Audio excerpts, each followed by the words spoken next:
This year marks Singapore's 60th year of independence. Back in 1965, few believed that we would make it. We were a small city-state with no natural resources, no hinterland, no means of defense. The odds were stacked against us. But step by step, we defied expectations. We overcame challenges and built the Singapore today as a vibrant, modern, and globally respected nation. So this SG 60 year is really a time for us to reflect, to look back on how far we have come, and importantly, to look ahead and chart the way forward in a rapidly changing world. To understand our journey, we must first understand the global environment in which our nation was forged.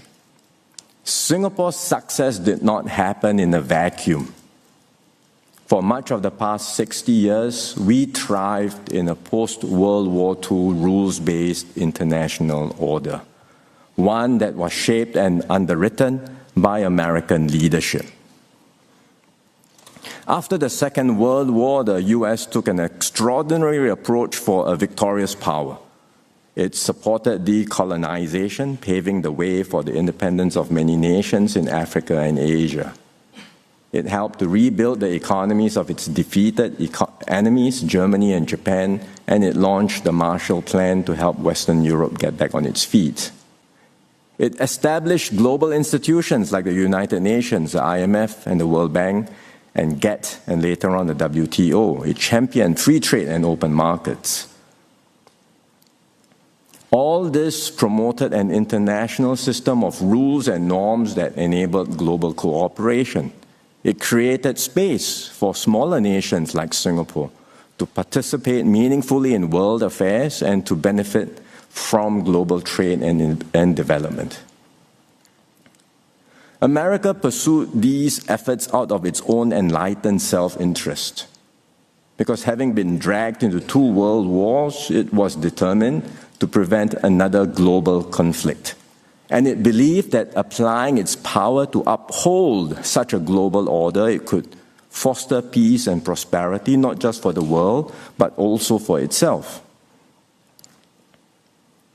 During the Cold War, the US took decisive steps to stem the tide of communism. Its intervention in Vietnam gave Southeast Asia and Singapore the time and space we needed to develop and grow. The Vietnam War remains controversial, and so what we say about it may not be universally accepted, even in America itself. But Singapore is profoundly grateful for the tremendous sacrifices the US made intervening in Indochina at that time. Then, when the Soviet Union collapsed in 1991, the US stood alone as a sole superpower. Its leadership and security umbrella maintained peace and stability in Asia and created an environment in which countries like Singapore could flourish and thrive. Of course, things were not perfect. From time to time, America was criticized for double standards and inconsistency.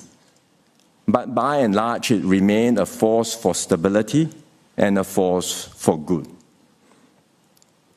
It is in this international context that Singapore took flight. Back in 1972, Mr. Rajaratnam envisioned Singapore as a global city, one that would, quote, draw sustenance not only from the region, but also from the international economic system.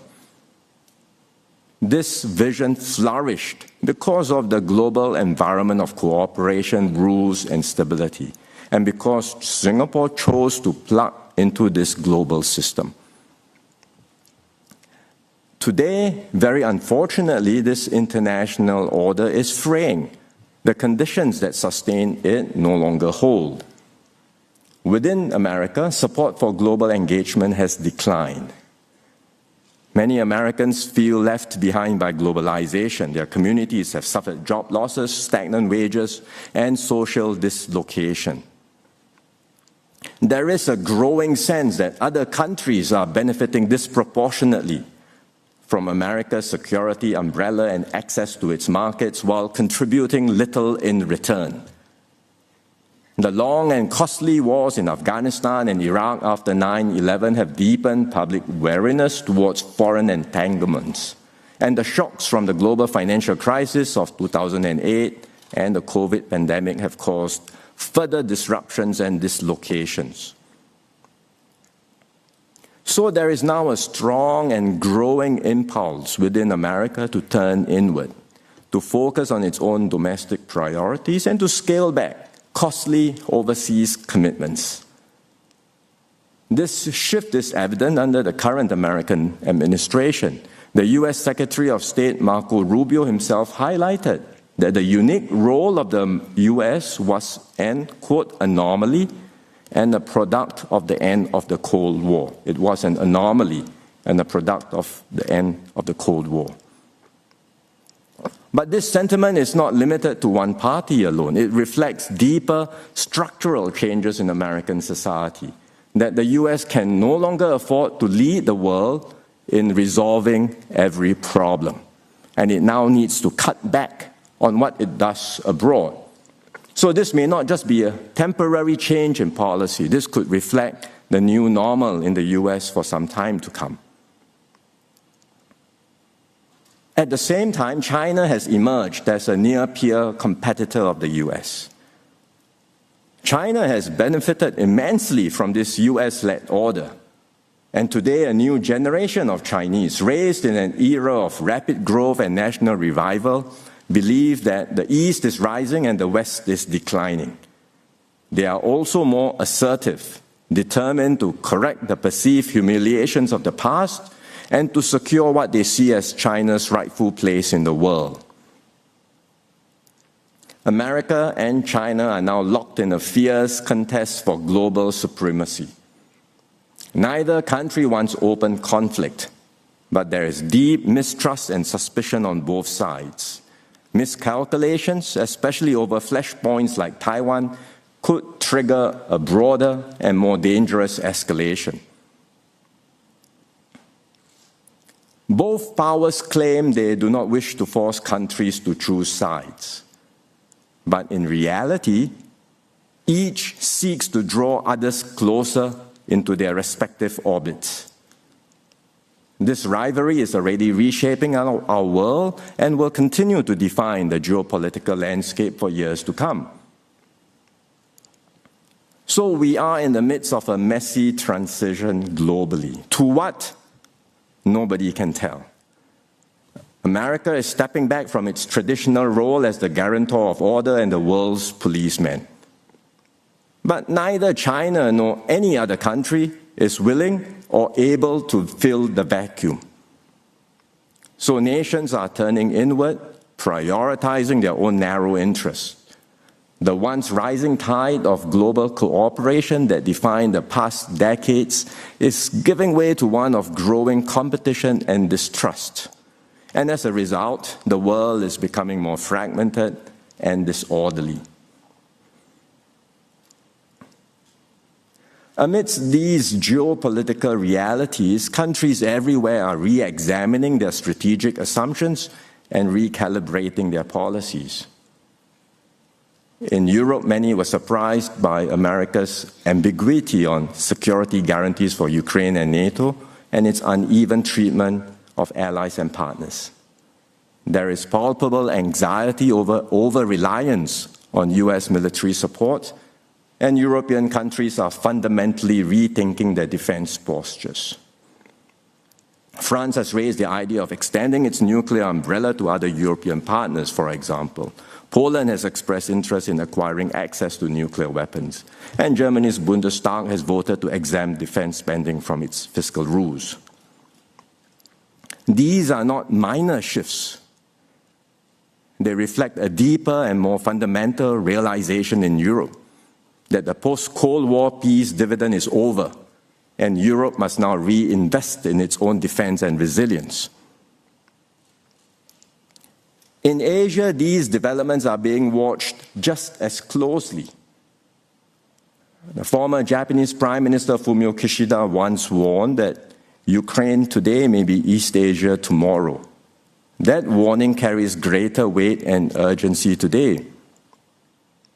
The abrupt recalibration in American support for Europe has prompted Asian countries to question the durability of America's commitment to the region. In his first trip to Asia, the U.S. Secretary of Defense Pete Hegseth sought to reassure regional partners. He said, and I quote, "America first does not mean America alone," and that the U.S. would prioritize and shift to Asia in a way that is unprecedented and establish the deterrence necessary to prevent war. Even so, countries will take steps to strengthen their own capabilities, just in case help does not arrive in time. They will remember that President Obama once declared that U.S. was rebalancing towards Asia, but this stance was not sustained in subsequent U.S. administrations. So that's why in both Japan and South Korea, public debate over defense has intensified. There are calls to bolster deterrence, including through enhanced missile and air defenses, and even discussions once considered taboo about acquiring nuclear weapons. What was once unthinkable is now openly contemplated. So all this marks a major psychological shift across the region. And if these trends persist, it could reshape Asia's strategic balance in fundamental ways, leading to heightened military buildup, riskier deterrence postures, and a more brittle regional security environment. Alongside growing geopolitical unease, we are seeing growing turbulence in the international economic system. There is a well-known adage in international economics about the trilemma between economic interdependence, economic security, and geopolitical competition. Only two can coexist at the same time, but not all three. So after the end of the Cold War, geopolitical tensions subsided. Hence, countries could embrace interdependence while maintaining a broad sense of economic security. Today, geopolitical competition has returned with a vengeance. The major powers no longer feel economically secure. So something's got to give. And where economic interdependence was once seen as a virtue, it is now seen as a vulnerability. And therefore, governments are responding by localizing production, building up self-sufficiency, and reasserting greater control over critical supply chains and strategic industries. Economic instruments like tariffs, export controls, and sanctions are being used not for market purposes, but as instruments of statecraft to advance national interest. Well, these trends are not new, but they have reached a new intensity with the latest U.S. tariff moves. The U.S. has since postponed most of its reciprocal tariffs, but there is little comfort in this, because the current baseline tariff rates are still much higher than what they used to be, and the changes have already caused great uncertainty for businesses everywhere. No company can comfortably plan long-term investments while knowing that the tariff rates could be changed at a moment's notice. Moreover, the US and China are entering a full-blown tariff trade war. The US tariffs on Chinese goods are now 145%. And China has responded, as all of you know, with tariffs on US goods at 125% and vowed to fight to the end. At these rates, trading between the two countries will just grind to a halt. And the pain will be felt not just by them, but by countries everywhere.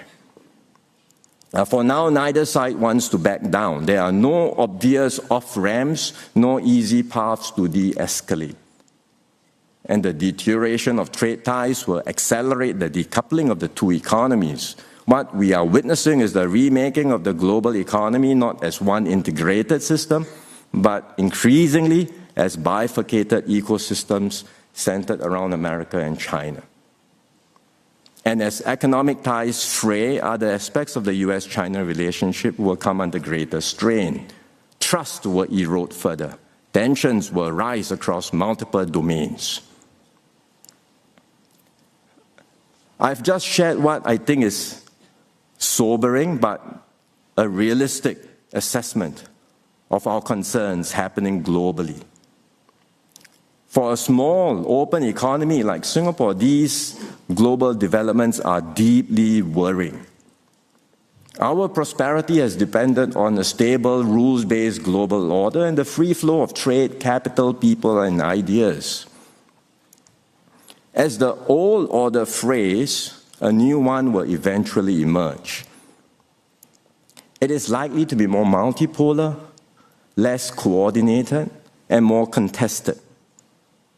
It will not be shaped by the grand designs of a single superpower, nor by a harmonious concord of all the major powers, but more by the actions and choices of many different players. And despite our limitations as a small state, we cannot afford to be a passive bystander in this evolving landscape. Instead, we must respond with agility and resolve and actively shape our own destiny. And Singapore today is not without agency. We are better resourced, more capable, more connected than we were in 1965. We have forged strong friendships around the world. The Singapore brand is well regarded, and we enjoy a deep reservoir of international goodwill. More importantly, we are not alone. There are many like-minded countries that share our commitment to an open, stable, and rules-based global system.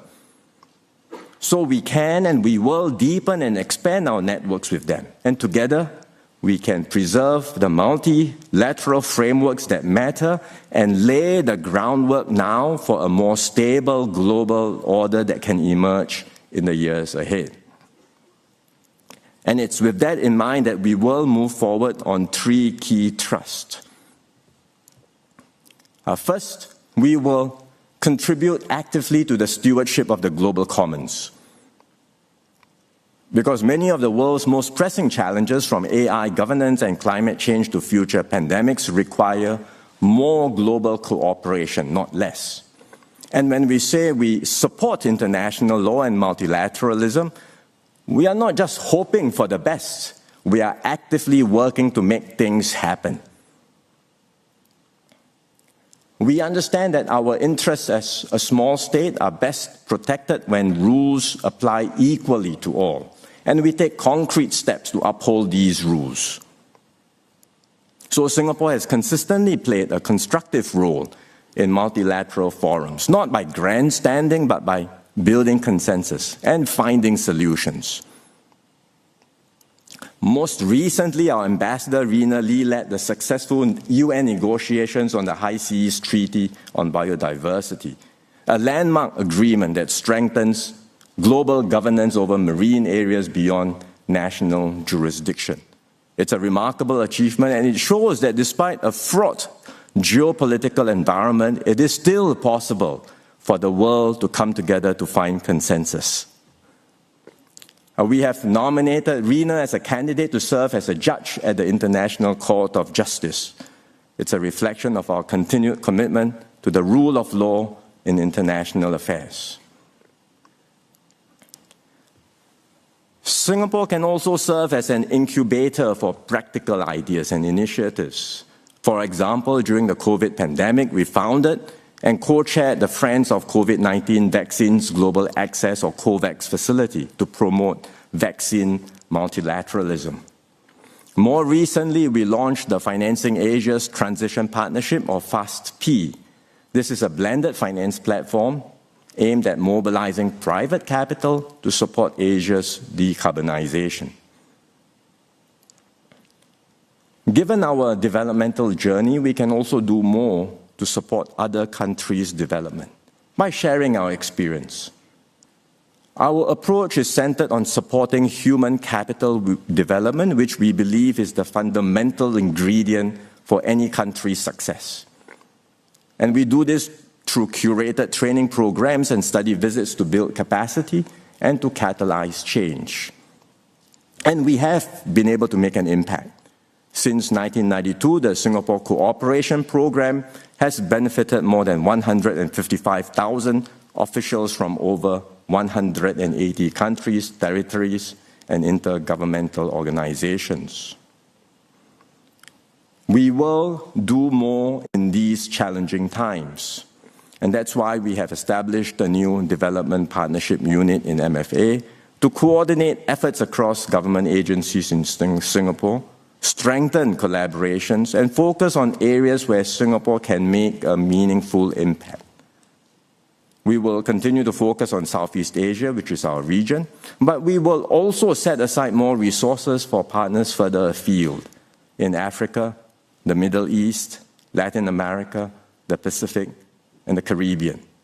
And we will expand our work in new domains like the digital economy and renewable energy.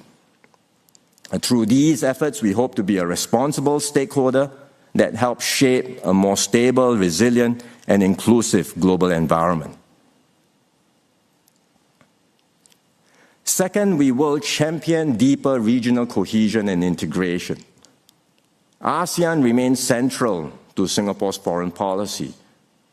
In a fragmented world, regional unity matters more than ever. If ASEAN can stay cohesive and proactive, it will help all 10 members navigate geopolitical tensions and maintain our collective relevance. As Mr. S Rajaratnam once said at the founding of ASEAN, if we do not hang together, we will end up hanging separately. ASEAN's economic integration has come a long way.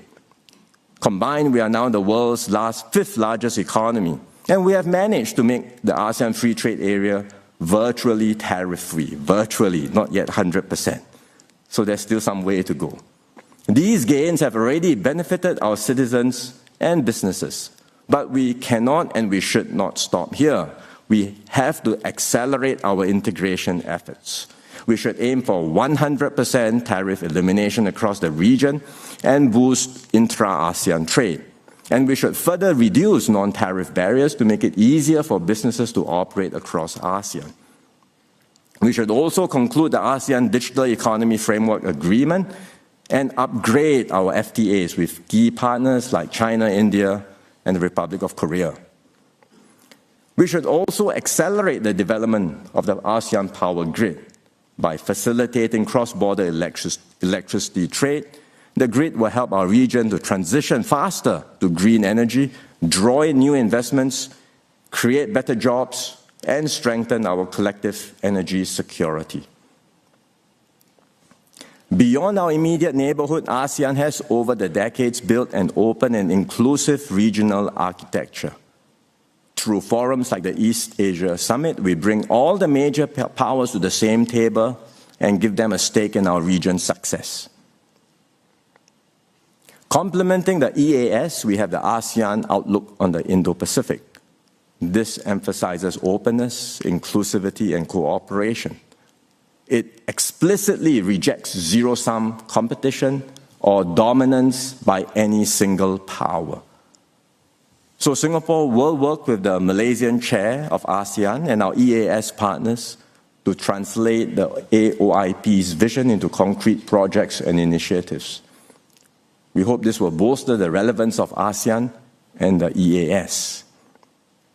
And when Singapore takes over the ASEAN chair in 2027, which will also mark ASEAN's 60th anniversary, we will use the opportunity to deepen regional integration and ensure that ASEAN remains a vital and credible anchor for peace and prosperity in Asia. Thirdly, we will strengthen our global network of partnerships. In this increasingly multipolar world, we must develop more varied and deeper relations with multiple partners. Because the more connected we are, the more resilient we will be, and the better we can navigate uncertainty and withstand shocks. Economically, we are already plugged into major networks and frameworks like the CPTPP, RCEP, and an extensive network of FTAs. These give us market access and insulation against rising protectionism. But we must go further to reinforce the multilateral trading system and preserve open flows of trade and investment. Over the past week, I've spoken with counterparts from Malaysia, Japan, New Zealand, the UK, and the EU.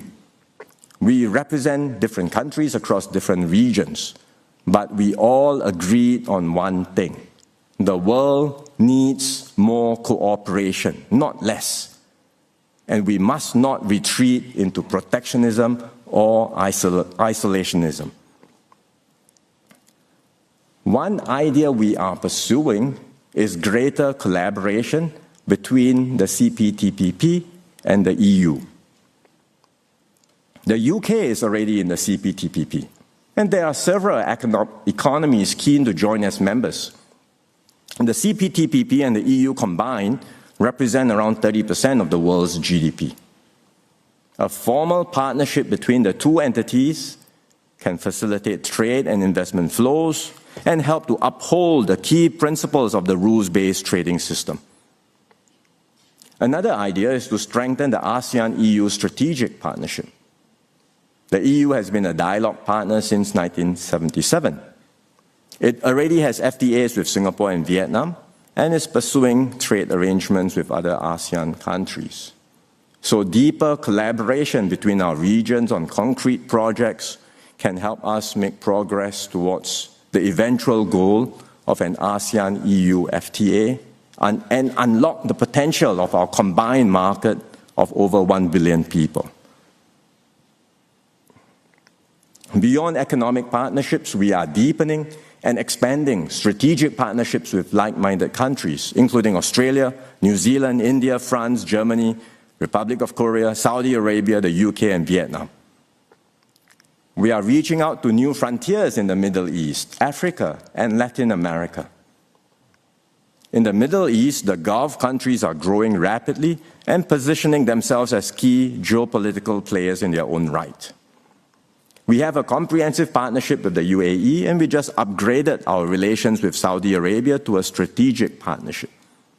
We have also institutionalized dialogues with Qatar and Oman. So we will do more, not just with the Gulf countries, but also other Middle Eastern partners. And we will step up efforts to develop closer ties with Africa and Latin America. These regions are brimming with potential, but we have not fully engaged them due to distance or unfamiliarity. We now only have 2 diplomatic missions serving the entire continent of Africa, in Cairo and Pretoria, and only 1 in Latin America. This is insufficient.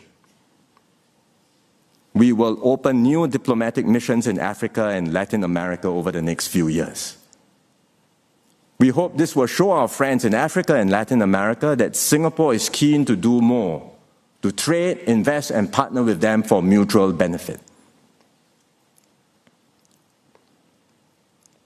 These are the steps that we will take to navigate this increasingly fragmented and turbulent world.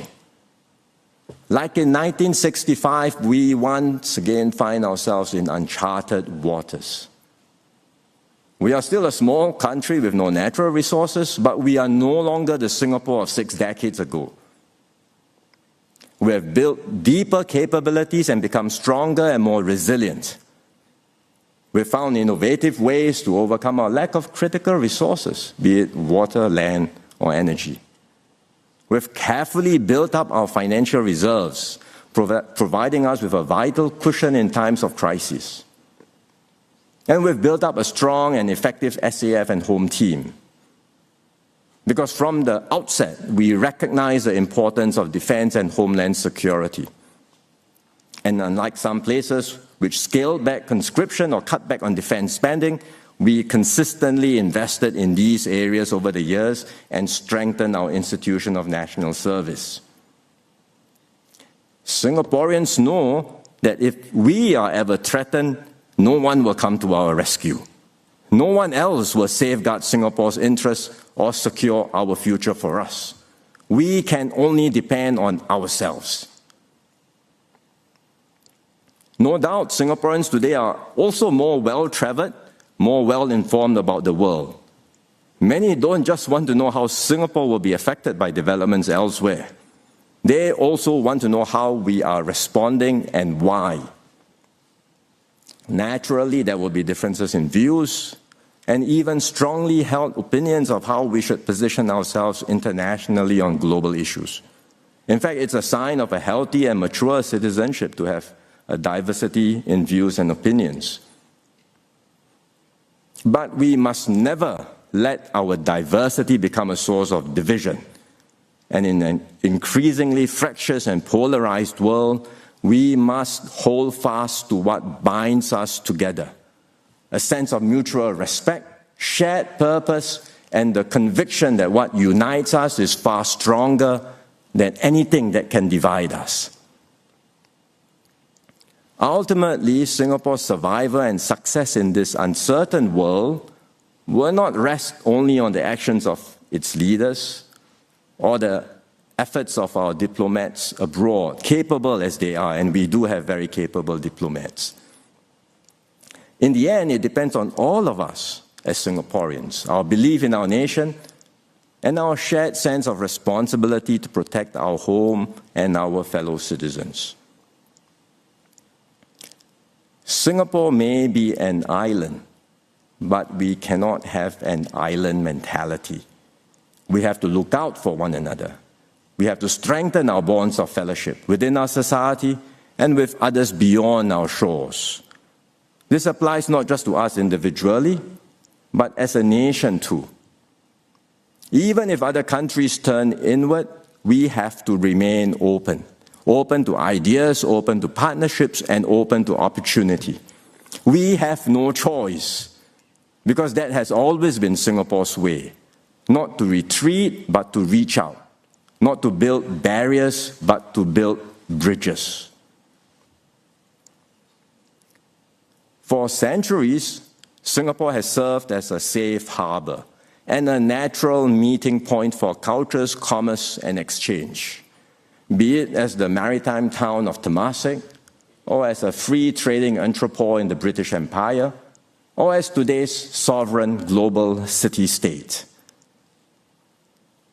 Before the advent of the steam engine, ships traversing the region were at the mercy of the monsoon winds, which brought rough seas, unpredictable weather, and unfavorable winds.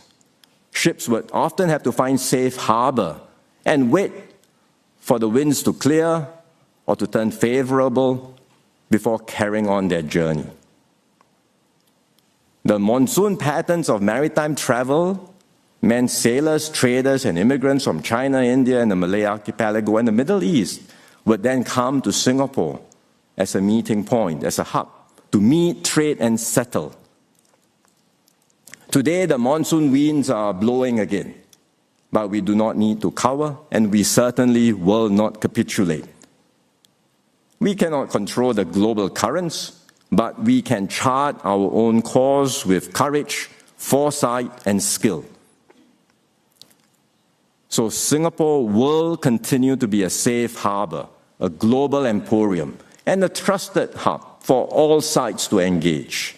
In so doing, we will ensure that our people can earn a good living and generate products, ideas, and contributions that bring value to ourselves and also to the world. So let us not fear, let us stay united and weather the storms ahead as one people.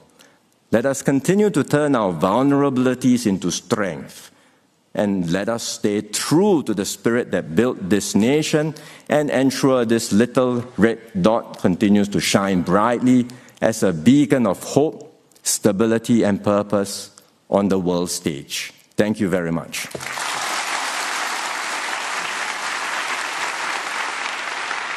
You've been watching the speech by Singapore Prime Minister Lawrence Wong at the S Rajaratnam Lecture. The high-level policy dialogue has been a key platform for Singapore leaders since the year 2008 to reflect on global and regional strategic developments. In his lecture, Mr. Wong outlined the country's approach to worrying global developments. He stressed how the U.S.'s inward approach and its intensifying trade tensions with China is reshaping the world, making it more fragmented and disorderly.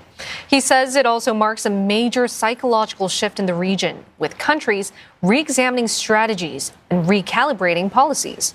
Mr. Wong then laid out Singapore's position.